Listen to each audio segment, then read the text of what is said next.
Isaias, Kabanata 1, Magandang Balita, Biblia.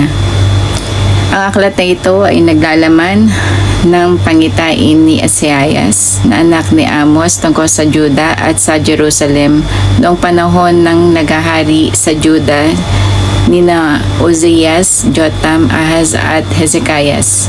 Sumbat sa bayan ng Diyos, makinig ang kalangitan, gayon din ang kalupaan, sapagkat si Yahweh ay nagsasalita. Pinalaki ko't inalagaan ang aking mga anak, ngunit nakimagsik sila laban sa akin. Nakikilala ng baka ang kanyang Panginoon at ng asno kung saan siya pinapakain ng kanyang amo. Ngunit hindi ako nakikilala ng Israel, hindi ako naunawaan ng aking bayan. Bansang makasalanan, mga taong puno ng kasamaan, mga anak ng masasamang tao, mga anak ng katiwalian. Itinakwil ninyo si Yahweh, nilait ang banal na Diyos ng Israel, at pagkatapos ay pinalikuran ninyo siya. Bakit patuloy kayo naghihimagsik?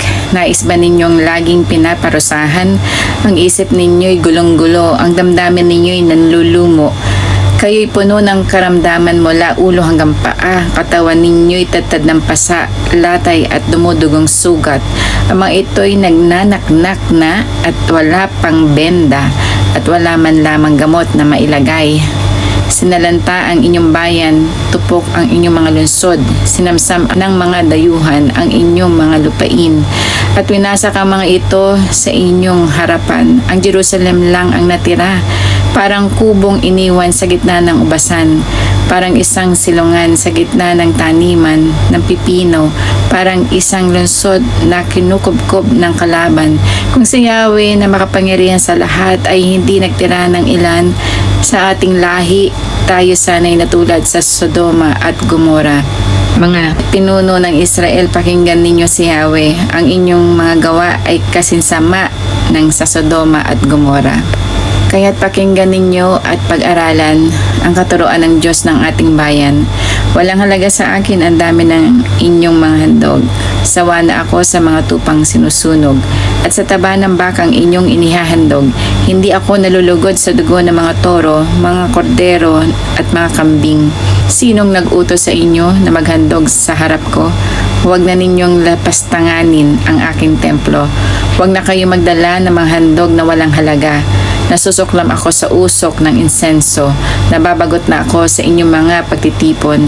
Kumpista ng bagong buwan at araw ng pamamahinga. Ang mga ito'y walang saysay dahil sa inyong mga kasalanan.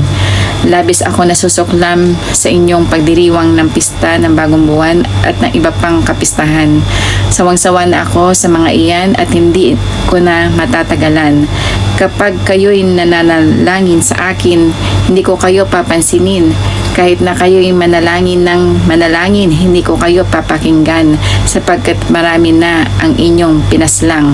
Linisin ninyo ang inyong sarili at mabalik loob sa akin, sa aking harapan. Kasamaan ninyo ay inyong tigilan. Pag-aralan ninyong gumawa ng makatuwiran, pairalin ang katarungan, tulungan ang naaapi, ipagtanggol ninyo ang mga ulila at tulungan ang mga byuda. Halik kayo at tayo'y magpaliwanag, sabi ni Yahweh. Gaano man kapula ang inyong mga kasalanan, kayo aking papuputiin tulad ng yelo o bulak.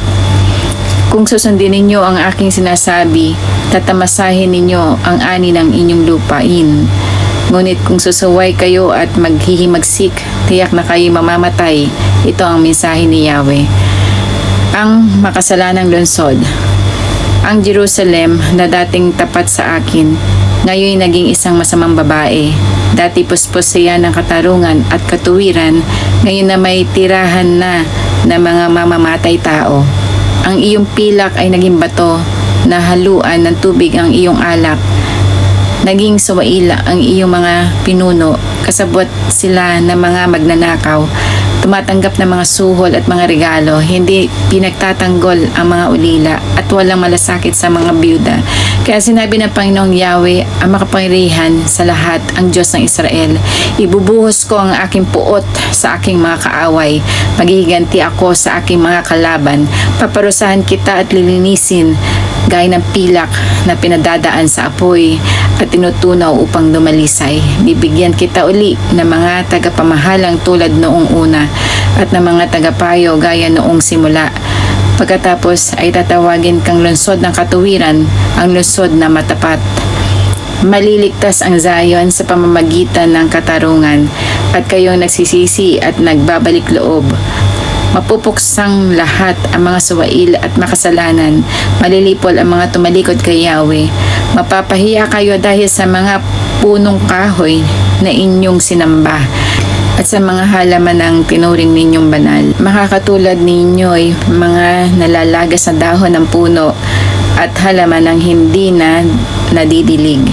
Ang malalakas na tao ay matutulad sa mga tuyong kahoy. Mga gawa nila ay madaling magliliya, parehong matutupok sa apoy na walang makakapigil.